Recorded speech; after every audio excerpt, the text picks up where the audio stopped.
Great. That's Okay, it. great. All right. And so my name is Drew Kerr.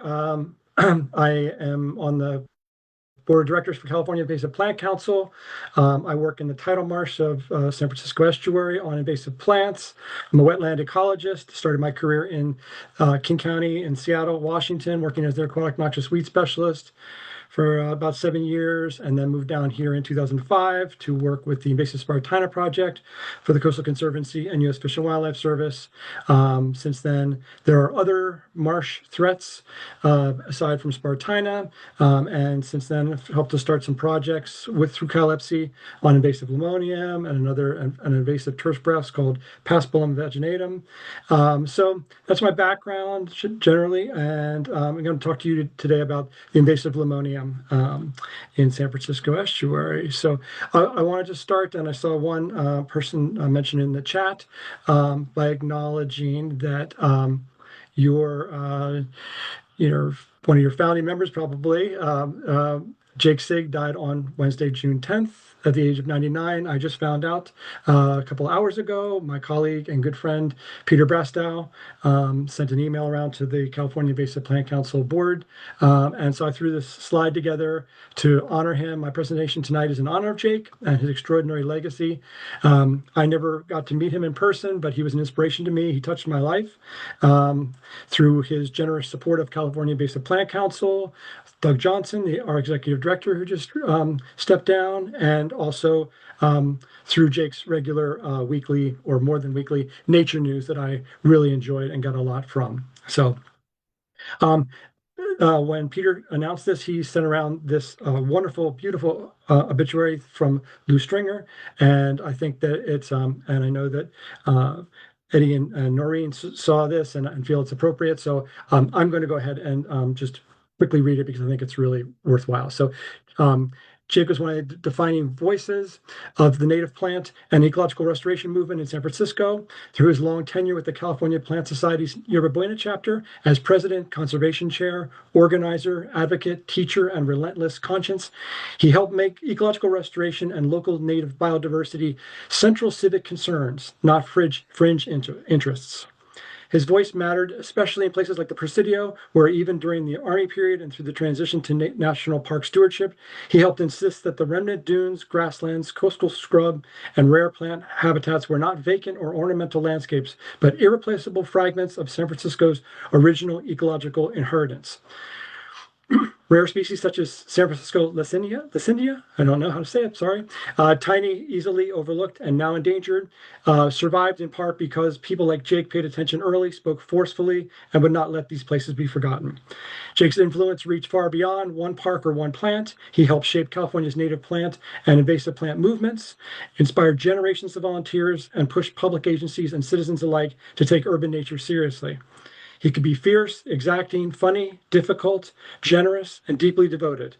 But above all, he helped teach San Francisco that nature in the city is real, precious, and worth fighting for. And I love this last part. Many people enjoying restored native landscapes in San Francisco and the Presidio today may not know his name. They should.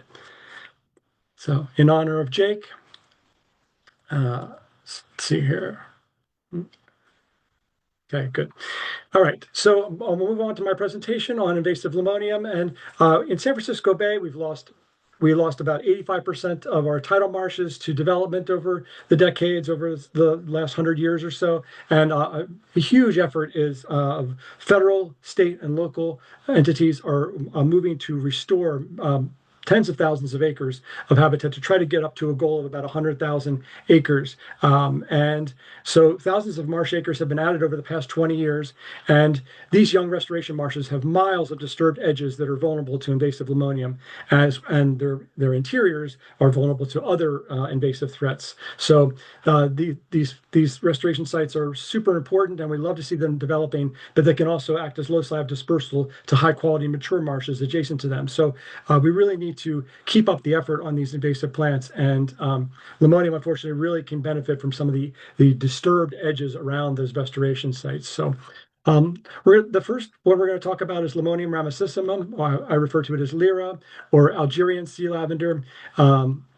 And this is the most common invasive limonium in San Francisco Estuary, represents well over 90% of the invasive limonium. It was first discovered in the San Francisco Estuary in 2007 at Sanchez Marsh in San Mateo County, just south of SFO.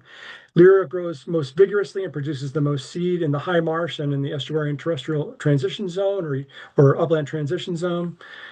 The vast majority are found above mean high water, although Lyra can thrive at marsh plain elevation as well, and especially along well-drained channel banks when it establishes in intact marshes.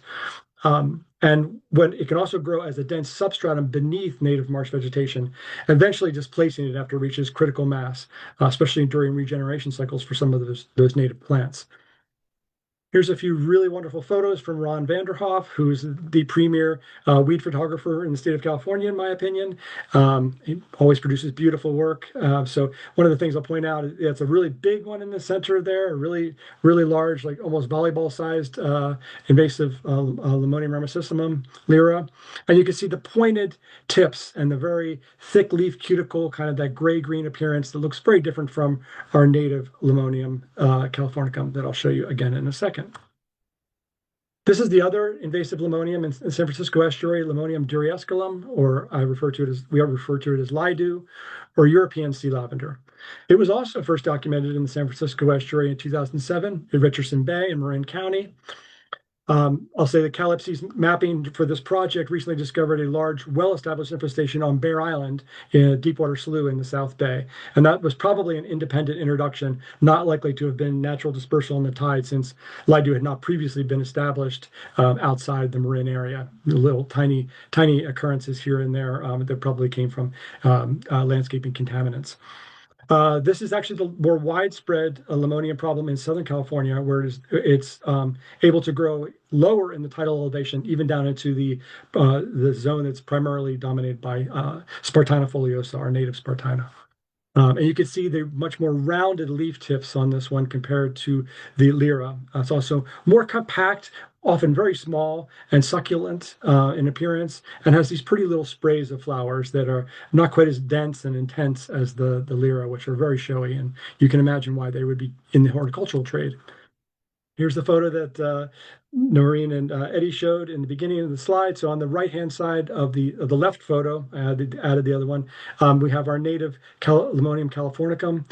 Very large floppy leaves, only a handful of inflorescences in each plant, not dense like the Lyra. Often has a lot of mildew on the leaves, even on healthy plants. And on the left of that is the Lyra, much more compact, dense leaves, dense inflorescences, and that they're both bolting, of course, in this photo, and does not tend to get that mildew either. And then on the right-hand photo, we have the two invasive limoniums side by side. We have on the left-hand side, to switch it up, we have lidu, and on the right-hand side, Lyra. And that's kind of the normal size plants that you see, about 4-5 inches across, and that's actually a fairly large one for lidu. Both plants are bolting, and they tend to do that for a very long period of time throughout May and into June. Right now, we're starting to see widespread flowering in the estuary. So, and this is our introduced Limonium perezii. It's a widespread landscaping plant that everyone's familiar with, and of course, you folks that are botanists and plant enthusiasts are, I'm sure, very familiar with it. You see it everywhere around San Francisco Bay, and I have a hypothesis about this plant. So, despite occasionally seeing this spreading down from upland landscaping into the high marsh and the UTZ, after a decade of our monitoring, we still have not seen this prove to be invasive. A few minor occurrences, and they never really get that dense. They never become a problem. Things can change with climate change, and we know that from weed science. But at this point, it has not proven to be an invasive one at all. So we're not worried about it in that respect. However, so this has been planted so widely, and my hypothesis, after much thought on this and not seeing any other really explanations as to how limonium got so widespread around the estuary, I'll talk about a few of the introduction sources in a second. Was basically Lyra and lidu maybe growing in a nursery adjacent to Limonium perezii, and were they just simply stowaways in the pots that were grown side by side in some commercial nursery, and then planted, in all these corporate parks and parking strips and stuff that are right adjacent to marshes where there's no other planting going on. And of course, lyra and lido are not used in the restoration per se. No one's intentionally planting them.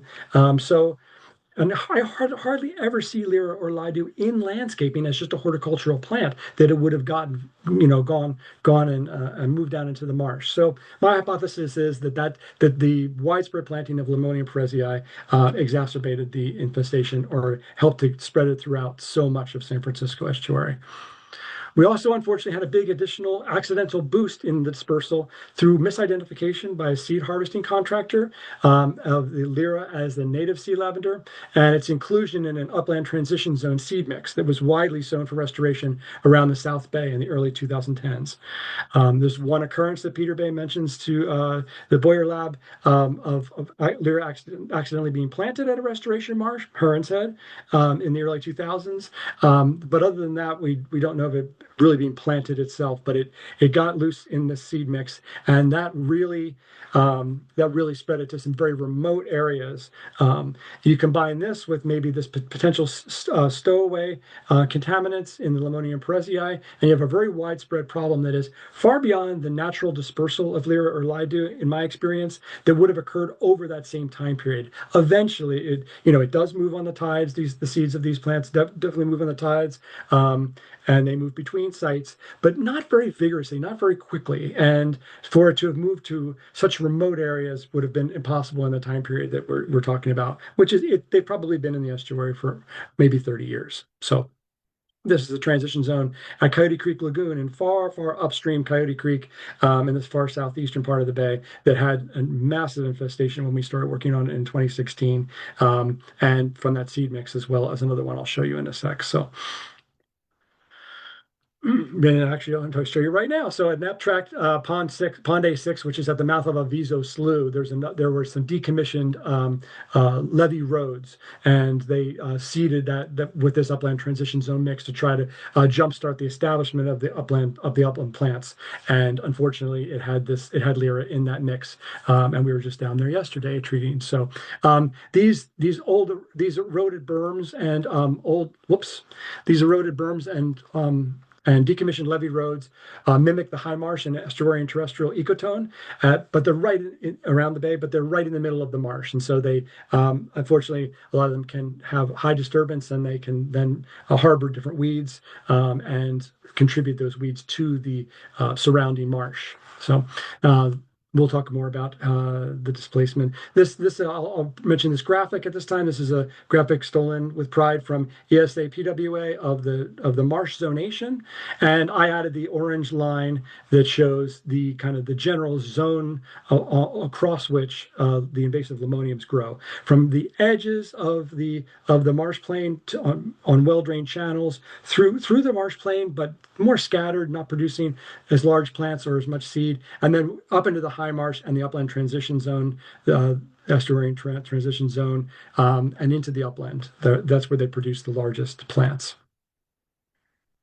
So this was a map put together for a grant proposal back in 2024, just kind of showing the number of sites around the bay, not always to scale, but the entire site. Like Bear Island is not all infested, but it's pictured here. So the Cal-IPC effort began we received a National Fish and Wildlife Foundation grant for a pilot project starting in 2015. We started work on 15 to 20 sites, mapping them, and then as we gained some more funding over the years, we added in another 70 sites around the bay. So we're at about 90 sites around the bay, and there are other volunteer groups working on other sites that aren't even included in that number. So we also have received some really generous support from the CDFA, California Department of Fish, Food and Ag, Noxious Weed Program funding through 3 to 5 counties over the years, depending on the years, including San Francisco County being very generous, San Mateo County, Marin, and others. So that's really helped us a lot and allowed us to leverage the modest amount of money that was received from the National Fish and Wildlife Foundation to try to address these problems and map them to limit the scope of the infestation, and then get these different sites under management. And the kind of explicit goal, we don't want to take this whole thing on and try to maintain it into the future, especially once we, after more than a decade, have learned how difficult this plant is to reduce to very low levels, is to put an infusion of effort into these weed control of the invasive limoniums, and then transition the landowner, land manager, or local volunteer stewards to take over the management of those sites once they've been reduced to a level that's more manageable. And that has been a very successful model that we are really happy to see, but we could use a lot more of those entities being able to take on the work. We have there's invasive limonium is a great weed for volunteers to work on because of its ability to, it's not a rhizomatous perennial. It can be removed manually very effectively. It's fairly easy, especially for botanists or native plant enthusiasts to identify from the native, so you're not going to damage the native. You can learn that quite quickly. So we have some amazing groups, including Golden Gate Bird Alliance, formerly Golden Gate Audubon, Marin Audubon, with Judy Stalker as the lead. We have Martin Cooper, super volunteer with Save the Bay, Militia Grush and her family working on the Hayward shoreline and the Roberts Landing area, Friends of Five Creeks and Susan Schwartz in Albany, Greens at Work and the Kellys in Richmond, and others that are doing amazing work and have removed literally millions of plants. Many of those folks count the number of plants that they remove, and it's really startling to me how many they have added up to over the years. Literally millions with just that list of folks right there. And we have some active agency management partners that are actively managing the limonium in their land holdings as well, including San Mateo Parks that took over Coyote Point after we reduced the infestation there. Marin County Parks has always done a lot of work on invasive limonium with multiple methods, and we've borrowed some of their tools in the past. I'll get to that in a little bit. The Port of San Francisco at Heron's Head, state parks, specifically at Yosemite Slough and Candlestick, East Bay Regional Park District, and a number of different marshes that they have, and more recently Redwood City, working down in the Radio Road area along Steinberger Slough. So, there's a lot of weeds out there. We all know that anyone who's participating in this talk today knows that. And we have to really focus on where we can make the biggest difference and where our efforts are going to make sense. There's just too many things to do. So we try to use data-driven prioritization of targets when we're making these decisions, and then using the adaptation from practitioner lessons learned over time to shape those things. And that may not always be the most rigorous, information from the literature. We don't sometimes have the luxury of having these things be well studied. So we often have to use anecdotal evidence and the evidence from our colleagues. But in this case, Kathy Boyer's lab at San Francisco State University focused a good bit of research on the invasive limoniums, including two grad students, Gavin Archibald and Kirsten Couchmar, over about a 5-6 year period. So their information was critical in our decision, Cal-IPC's decision to take action on this plant. We did that first pilot grant from the National Fish and Wildlife Foundation. We did a marsh vulnerability index study looking at a variety of weeds, subsampling around the bay, and made the decision that the limonium was the best one that we could make the biggest difference, was a big threat and had major impacts, but was going to be a worthwhile investment, and that we might be able to make a difference. Their research also highlighted the salt tolerance of these horticultural species that normally weren't thought of as salt tolerant, and showed the impacts to native marsh vegetation, and the vigorous spread was well documented. Although, albeit once we inherited their data and started to use it to enhance with our own mapping and enhance with management, we found out that a lot of their mapping were underestimates. There were many infestations they were unfortunately not aware of, and we quickly discovered that in our pilot project and in the ensuing years. And U.S. Fish and Wildlife Service had prepared the South San Francisco Bay Weed Management Plan and identified lyra as one of the 3 highest concern plant species to the tidal marsh.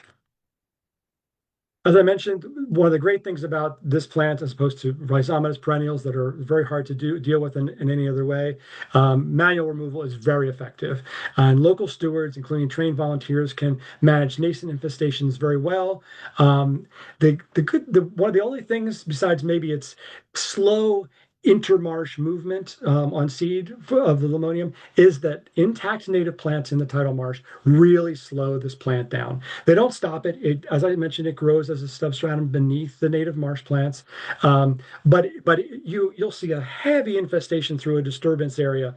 A sheer monoculture of almost 100%, 75 to 100% Lyra or Lido, and it comes up to the door of the native plants and a biotic resistance of thick Frankinia and other species and pickleweed, and it slows down substantially. So if you combine that biotic resistance from intact native plants and you put some people power with that, and you really have conservation in action. And I want to just really encourage folks to be involved with this plant because you can make a big difference. And tidal marshes, obviously, as I said, but didn't talk a lot about, have been such an impacted ecosystem in San Francisco Estuary. Much of our development right up to the edges of them, we've lost so much of them, and we're trying to bring them back. So conserving the native plant diversity so that they can be more resilient in the face of climate change and sea level rise is really important stuff. So the landscape scale of the invasive limonium problem and its the limited grant funds that are available for us do necessitate herbicide management as an important component of the IPM toolbox for these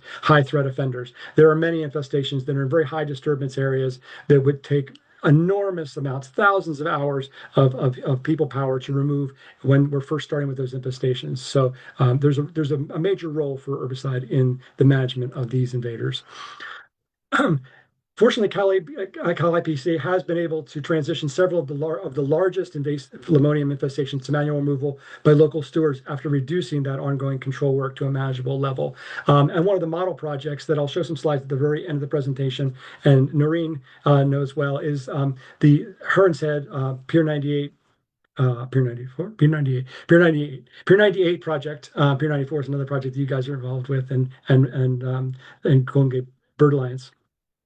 So the Heron's Head project is working with Port of San Francisco, Literacy for Environmental Justice, and they were able to benefit from Cal-IPC's funding and from our management efforts for about 3-4 seasons, drop the level of this enormous infestation at Heron's Head by maybe 75%, and then they were able to come in and start to work with all their people power to reduce that, and then eventually even through the restoration grant money, Restoration Authority grant money, plant native plants and start to begin the regeneration of that area. So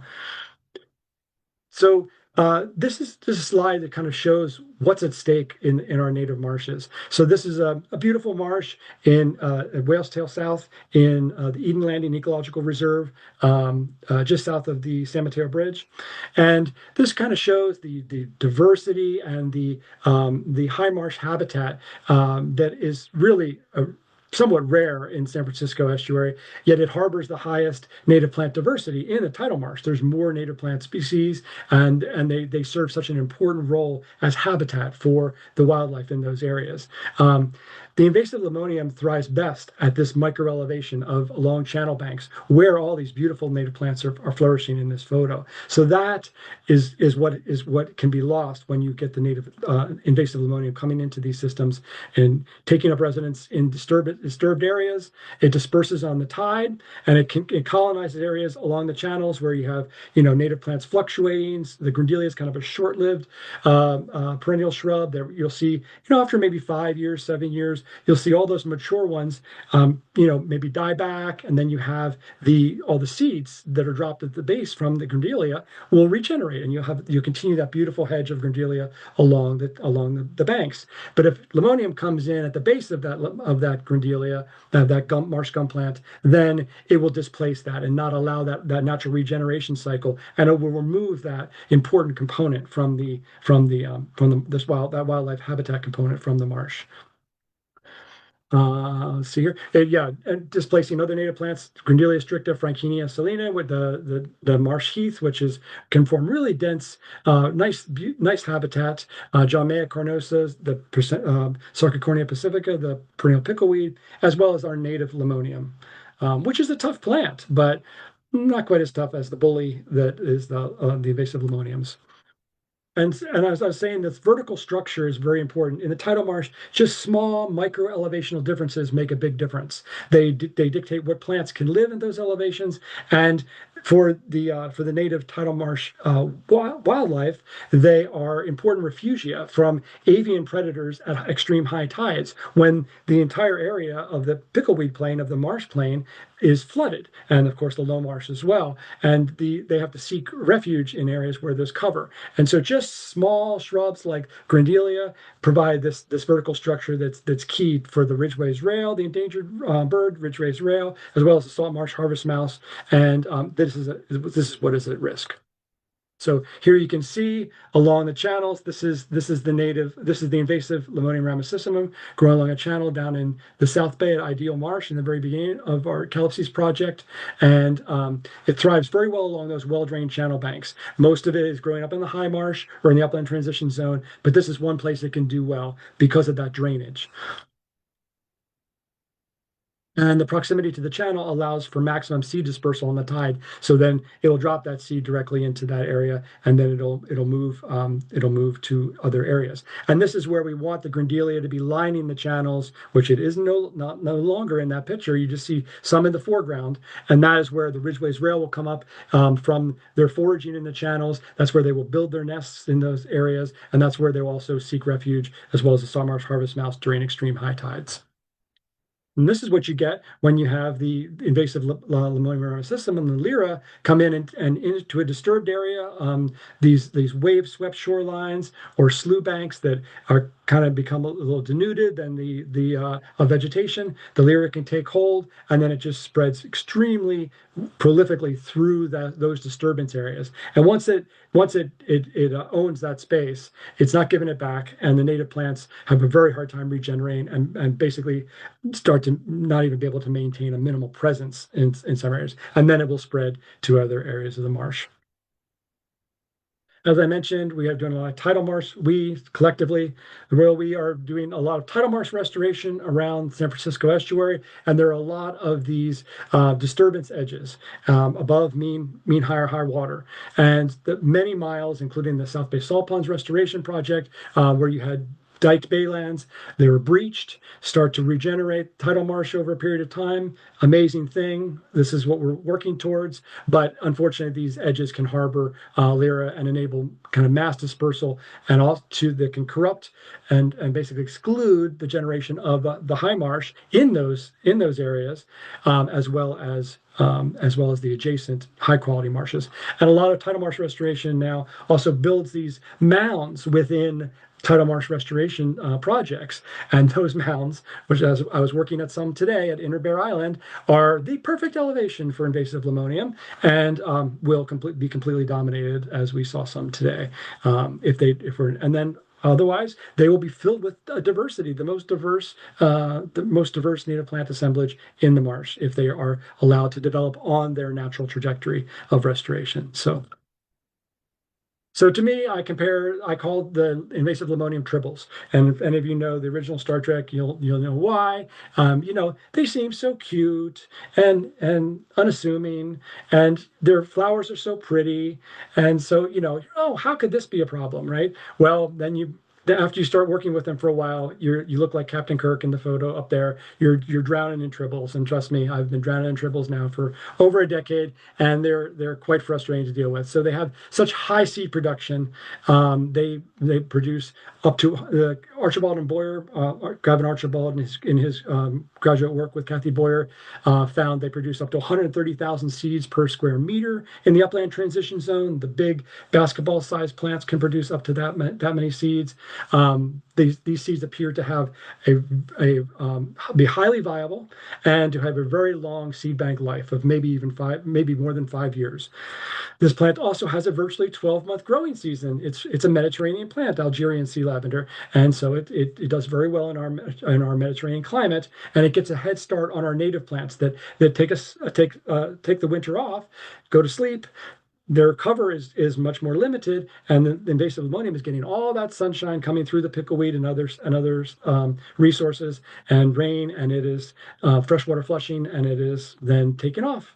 And you can see in between the disturbed areas of the mature lyra in this photo, you can see all these little tiny red peppercorn sized things. Those are thousands more tiny red leaves of lyra waiting to take over and regain that space that you tried to win back from the lyra in the first place. So um, these are some photos of some herbicide treated areas where you can see the dead necromass from the previous year. You can see that this is a 12-month growing season. It's also really, if you're going to do it right and you're going to be a local steward of this of a marsh, you're going to work on it through manual removal, or you have the resources as a land manager to deal with this properly, you will do multiple installments of the work throughout the year. That's how you can really make headway on getting it reduced much more quickly. Because once you turn your back after you've treated, you've done very effective treatment, you've done everything right in somewhere April, May, June, before it's flowered and set seed. You turn your back to do some other things, or you don't have your resources to follow up on it multiple times per year. You come back after 8 months and you get the size plants that I have here on the left-hand photo. That's what they came up in, maybe August, September, or July, even, as the day length increases and the temperatures increase, they come up, and then they are growing throughout the season, throughout the rest of the year, and you come back in the spring, and this is what you find. And they can often really reestablish quickly. Plus, once the rains come through the winter, if we are fortunate enough to have rain in the winter, you get tiny seedlings coming up too. So you have two generations in this photo trying to take over that same space within the necromass of something that was treated. So, and there are just a mother of thousands. You can see the flower stalks, super dense flower stalks of a plant in the higher transition zone, just spilling down into the marsh and filling it with its progeny. And I have a photo here of a dead plant from treatment, and I make joke that it's cannibalizing the carcass of the treated dead parent plant. It's not parasitic, but it's not parasitizing it, but it's you remove this dead plant, and that's free to now open to the sunlight, and you have 5 or 6 little seedlings that were dropped at the base of that plant regenerating on the same carcass of the dead plant. So pretty great. And you have to respect these invasive plants. They're amazing at what they do, right? Frustrating, but absolutely amazing. Um, so manual removal, again, is very effective on lyra at the sites that are accessible. Unfortunately, it is very time intensive, extremely slow going work. So it's not normally feasible for moderate to large infestations at first, but it is an extremely effective method. It allows for really thorough, meticulous removal of even the smallest limonium, and it really maximizes the sensitivity when you're working amongst native plants. The lyra especially loves to snug right up to its native plant cousins. You'll find it growing at the base of the gum plant. You'll find it growing at the base of limonium, the native limonium, right up next to it. So if you're using manual removal, you can really find all those because you're down on your hands and knees searching for the plants, and you can also remove them with the highest level of sensitivity and do the least possible damage. So it's ideal. Um, a couple slides on Civicor here, which has been a really great asset for us on the East Bay. In 2021, Cal-IPC partnered with Civicor through some funding that East Bay Regional Parks District was able to provide we were able to conduct some tidal marsh and invasive plant educational opportunities for these folks, while also removing invasive lyra and getting the benefit of their work over several work days. We did this. We did a number of years at the Albany mudflats, right as you're right along the highway on 580, as you're coming past and by the racetrack, the horse track there, because the Albany mudflats are just a great area for shorebird viewing and education about tidal cycles. You can see the tide come in and out. Folks can see the Golden Gate. Folks can really, a lot of folks are not familiar with tides and how they work, and it's really dynamic on those mudflats. So I'd invite people to go out to that area area and see it. It's a wonderful place to hang out. Albany Bulb area is an accessible area for you to view it. So we would take Civic Corps there for several days each year and remove the invasive limonium by hand. In 2023 and 2025, we had a Cal-IPC staff had a whale's tail grant and was able to add classroom training day to the field work days that we had, and that was able to broaden the educational opportunities and cover some more portable skills for workforce development, and including plant identification, and a lot more nuance about plant biology, and it was really fun. And then we got them out in the field as well with binoculars, looking at shorebirds during breaks of removing the invasive limonium. And then I noticed I get the Bay Leaf newsletter for the East Bay CMPS chapter and the Lyra Times, and I noticed that in 2026, the local volunteer stewards in that Richmond, Albany area, Greens at Work, appear to have adopted this area, which is great. They're already working extensively throughout that area, and they've literally removed over 1 million limonium as of last year. So it's likely they're adding this area to their year-round weed removal efforts in Richmond and Albany area that have been very successful, and they're an inspiration to work with. So just a few more examples that I think of showing some of the Cal-IPC work, and as native plant, as botanists and native plant enthusiasts, you folks will appreciate work. This is where Kathy Boyer's lab in Strawberry Marsh in the Mill Valley area, where her lab originally identified Lidu, the Limonium duriesculum, the European sea lavender, the less common one, which is mainly in Marin, and then that site that I mentioned in Bear Island. So that's why I'm focusing mainly on the Lyra, because that's the one you folks would be much more likely to encounter.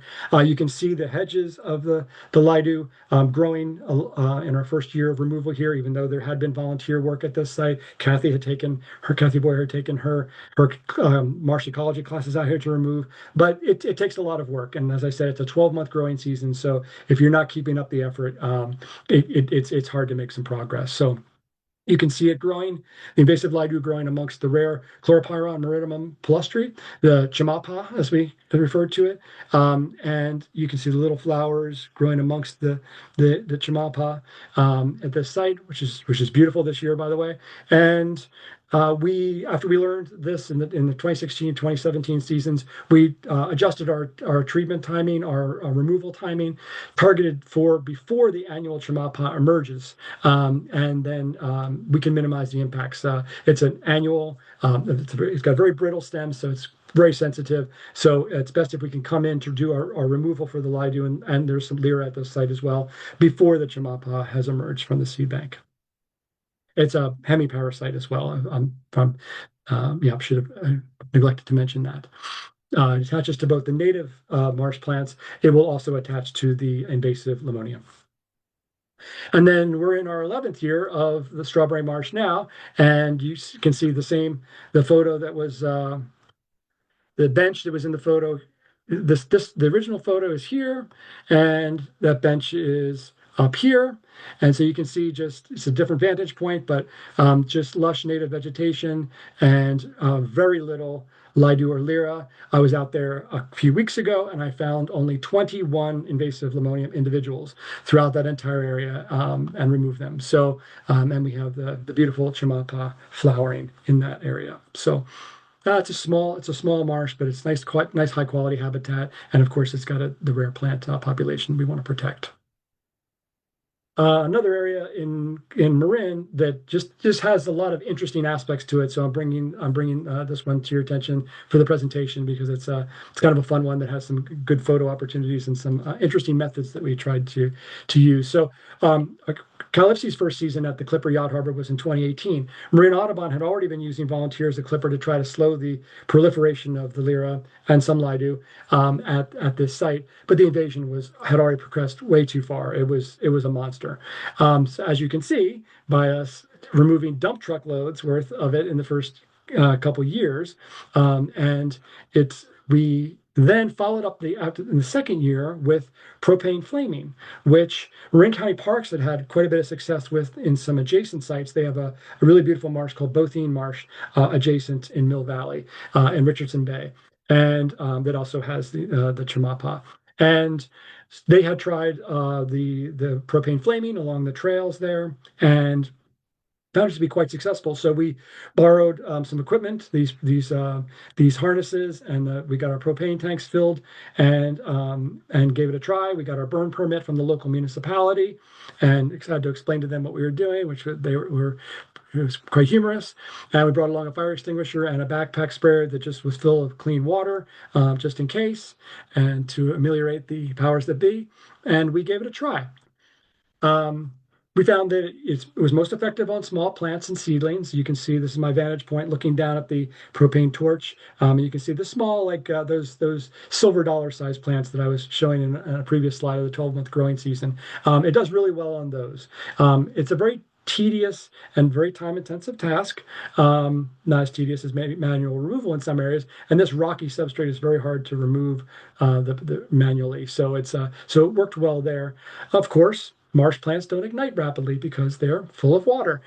So they take some time. You have to keep your focus on each plant to burn it. And ones that are larger than a few inches across don't ignite very well, but they eventually do. I will say, though, that it was quite an unpleasant task, has some pretty unhealthy fumes, both the carbon monoxide from the propane and smoke from the burning vegetation. So not the most fun thing. And it's kind of funny because, you try to choose alternate methods, maybe choosing non-chemical methods. And I've never felt so queasy after an herbicide application as I did after the days of propane flaming. However, it worked quite well. And it did seem to eliminate some surface seed bank just below the surface as well. So because we saw faster reductions in the areas where we did the propane flaming in future years than we did in manual removal alone. So it was a very effective method. Maybe maybe there's another way or a way to guard against inhalation and guard against the unpleasantries of it and use it. But it's a small scale thing, time intensive, but it did seem to be quite effective, as marine parks have found too. We are still going back to that site years later, so it's not like there's no silver bullet for most weeds, but certainly for limonium. This is the same exact area as you saw in the dump truck area. So, and you can see it's full of lush native vegetation. We were there a few weeks ago, removed 6 bags of Lyra and Lido from the entire Clipper Yacht Harbor from the 2 peninsulas there, and just from this one area, which was the heaviest concentration in the past, about 2 bags worth. So very, great reductions, and it's doing very well. But yeah, it's a time intensive task, and that's just kind of what I want to draw the attention to, is that you have to kind of come with realistic expectations of what you're going to achieve with this weed. It just is going to take diligent commitment over time to achieve these goals, and it can be very frustrating for volunteers. But it's such a great volunteer weed because it's so easy to move manually. You get out and you get to see the tidal marsh, which is a beautiful system. You get to see shorebirds and other things, and you get to experience the restoration that's going on around the bay. But you have to temper your expectations with how long it can take to achieve these goals. And then finally, I just wanted to highlight Heron's Head. And I was glad when we were doing our introductions and doing our practice thing, Noreen mentioned that she managed at Heron's Head, and I recognized the name, but I hadn't put 2 and 2 together. This is a great project. I really love this marsh. It provides an amazing resource for folks in the urban environment to be able. There's very few marshes, remnant marshes left in San Francisco Bay. Obviously, this is a site that restored on top of fill. But this is one of the best opportunities in San Francisco County, northern San Francisco County, to experience tidal marsh, and it was loaded to the gills with Lyra when we kind of came in and started working with the port, saying we'll use some of our grant funding to get an initial start on this, and then we can transition to a different management strategy once we get it to a more manageable level. It was one of the top 10 largest Lyra infestations in the San Francisco Estuary, and I think maybe the 7th or 8th largest. So you can see how extensive it was. Just the photos don't do it justice. An aerial photo would be better. A drone photo would be better. But it just extends over just all these marsh areas. And then in the picture on the right-hand side, you can see the results from that first treatment a couple months later, and just how many, all those little lumps of Lyra. But that's just the first swipe. The plant comes back. It comes back from the seed bank. You're just getting a start on it at that point. After several years, the Literacy for Environmental Justice folks were able to take over the manual removal. They had the scale, and they worked with the Environmental Education Center there and other volunteer groups like Golden Gate Bird Alliance come out and did a lot of manual removal there over, and could maintain that level of manual removal over the course of the year and really make that difference that I was talking about. So as a result, I was out there in December 2025. I've been out there more recently, but these were the photos I took at that time, and you can see that those diligent manual removal efforts to continue the work are really exhausting the Lyra seed bank and making way for all the native plants that have been installed. Now, this is some real rough soils to be working with for restoration. So, and these photos were taken in December. So these are not, the most photogenic things, but you can see a lot of cover of native plants starting to take hold. And and in the areas that are still vegetated with native plants at Heron's Head, they're lush and very healthy and habitat providing. So it can happen. It takes this, the wonderful funding provided by the Restoration Authority, the support of Port of San Francisco, and then groups like Ledge and Golden Gate Birding Alliance to maintain these efforts over time. And soon we're going to have some even more habitat here and a more enjoyable place for folks to visit, connect with the tidal marsh, and connect with the wildlife that it can foster. And then we were talking earlier on, and I said that I hadn't included a SWADA slide. So while you guys were watching the scrolling Uruguayna chapter information, I threw in my SWADA slide. So this is taken the same time in December, and you can just see the SWADA, the endemic plant that had been extirpated from San Francisco Estuary, that Peter Bay and Kathy Boyer and others have reintroduced over the years and have really ramped up those reintroductions in recent years, and other sites in the East Bay and in Marin. It's the SWADA is doing really well at Heron's Head, and hopefully will actually be habitat providing and self-sustaining. So that's my presentation. So the goal of all this is really to allow healthy, resilient native marshes to mature and flourish in the restoration marshes and to protect the ones that we have. Ongoing stewardship is extremely essential in that. We need to be out there looking for the next invasive that might come around the corner. Get those early detection, rapid response is the key. Prevention is the key. If we can discover these invasions early, we can make a much better difference and and maintain the health of our marshes and guard against these future threats. So, and then there's a website at the top that is for the Cal-IPC's Sea Lavender project if you want to take a look. And I think, I actually stayed on time for a change, which is can be a challenge for me. So there you go. Well, thank you so much. That was great. I really learned a lot more about your work all around the Bay, and really appreciate all that you've been doing for so many years. It's good to get the big picture on what's been happening and to see the progress that's been made. So that's very encouraging. Yeah, inspiring that we might, there's one invasive out there we might be able to whoop too. Be cautious on that, but you can make a Yeah, big difference. do you have any places where you have areas where you pretty much it's been eradicated? Eradication is a very high bar, and I call it the E word because true eradication, if you're going to use it as for what its intended meaning of reaching zero, is wow, a real challenge with this plant. So I don't know of any of those, but getting it down to very, very low levels, and you have the biotic resistance of the native plant community. That's kind of the goal. That's kind of the feasible goal. If you find it, there's certainly satellite populations that we have reached that, but as far as like the big sites, they just with the 12-month growing season and the prolific seed production, it's a tough one, but And incredible headway at more than the sites that I've shown here, but that's the time that I had limited, so that's kind of what we're going for. Yeah. learn it and then pull it. Whenever we're out there, we're going to pull it. Yep, exactly. Pull it and bag it and dispose of it in the landfill. Don't send it to the don't green waste it. Yeah, send it to the landfill. So Right. We do have a couple of questions if you have a few minutes. sure do.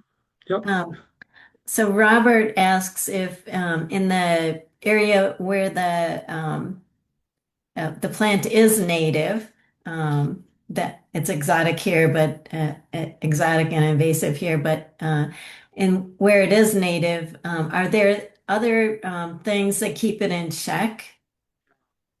That's exactly right. I mean, that's the dynamic with invasive plants, right? Is that they've evolved in those areas where they're native, so they have, invertebrates, they have insects, they have pathogens, some viruses, different things that keep them in balance, as well as the native plants, their sister native plants around them that they're more in balance with, right? It's you take that plant and move it to a different system where those checks and balances are not in place, and that's when some percentage of introduced plants will can run rampant. It is only, they say the horticultural trade, it's like, up to 10% of plants can become somewhat invasive, but that's a pretty high number when you consider how many plants are introduced and the ability for us to just get them on the internet now and to have no checks and balances as to what's being sold in nurseries and Mhm. stuff. And that's one of the ways that Cal-IPC tries to work on this front is to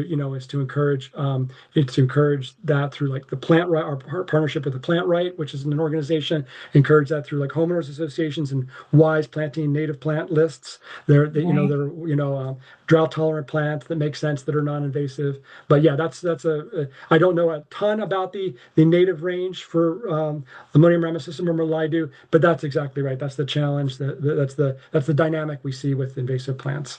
Mhm. Heather asked, do you know of any efforts using solarization or tarping and the invasive limonium? Yes, and I think that tarpein's definitely been effectively used, and there's some papers out there about it down in the San Diego area. We've considered using it in a few places in San Francisco Estuary, where where it's high disturbance, and you have monocultures of the invasive with very few native plants. I think is one of the places where it makes sense. A lot of the sites that by the time we inherited them were quite large. Tarping was not really feasible, but tarping is apparently effective, and I do think some of the papers that I've read were more on the short term, and I think I'm not sure how much of the seed bank is killed through solarization of those more short-term tarping, but I think it's a viable thing to try. And if you have a small area that's under your management, or you have permission of the landowners, managers to do so, it's a worthwhile thing if you're not going to do a lot of damage to the native plants. Mhm. I remember we did that with the invasive cordgrass down at Pier 94. Yeah, And exactly. man, was it a heavy, heavy work though to not so much putting it in, taking it out. It out. And we did. So then for years, so I worked for the Invasive Spartina Project as a treatment program manager for many years now. And that's the method that we used solely throughout Point Reyes National Seashore. So we would hike out and we would go out by kayaks to Home Bay, Drake's Bay, Limantour, and we would tarp the invasive Spartina out there. And we also would remove those tarps. And boy, removing those things after a couple of years of all the sediment accretion on top of them, and hauling those things out, we would take them out, put them in the upland for like a year and have the rain and time wash the mud off them, and then Mhm. haul them out because they were just untenably heavy when we first Right. hauled them out of the marsh. Pier 94, being close to the parking lots and stuff, you could do it a little differently. But tarping was very effective, and but it's also with the tides, the tidal action can raise the tarp, so you would have to go and maintain it regularly. Otherwise, it would just get ripped up, and then it would not be doing its purpose. But Right? Well, I remember one thing about that was how amazing it was to see all of the creatures that had moved in underneath all the benthic and, especially crabs. especially crabs. Yep, That part was exactly. really kind of cool, but here It, we it were is. Yeah, we were totally disturbing their homes when we were pulling the tarps up. exactly. Yep. Well, many people have sent in thanks and appreciation for your work. I just, Great. And much gratitude for the tribute to Jay. Oh, I, good. Well, I'm glad it was well I don't received. think we could have pulled it off. but I think, he inspired so many people that his legacy will live through the work that others continue to do in support of native plants and eradicating invasives like you explained today. So Yeah. really appreciate it. Absolutely. Yeah, and right, even our last time we got to see him, he was like, "Okay, get out there and get some of that stuff you're talking about done." Yeah, he was an inspiration for sure. Yeah, Yeah. Well, thank you so much, Drew. thank you. Really appreciate My your pleasure. time, My and that pleasure. was we learned a lot. I'm glad. All All right. right. Have a great night, everybody. We hope to see you in live or at June Bando's event in San Francisco or on the next Zoom. It was inspiring to see how much you guys are doing too. I mean, your introduction, there's just you're so many opportunities for folks, so many cool things you're doing. So that was really, really awesome. Thank Thank you. Congratulations. you. Keep it up. Thank Yeah. you. Thank Thank you. you. Thank you. Bye, everybody. Good night. Take care.